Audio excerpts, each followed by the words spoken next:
Danas ću vam pokazati kako možete brzo napraviti jedan od najboljih prirodnih insekticida protiv mrava, koristeći samo jedan sastojak koji svi imamo kod kuće.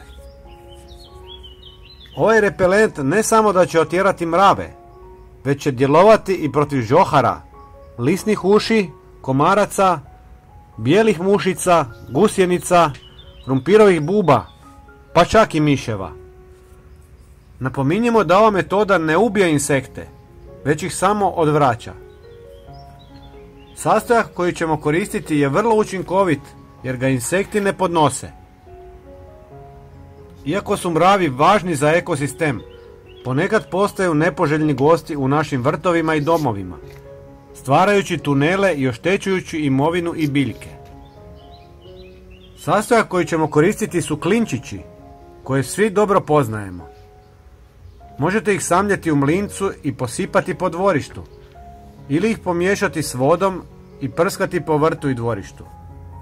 Mravi će vrlo brzo nestati. Hvala vam što ste gledali. Pogledajte i naš sljedeći video. Pozdrav!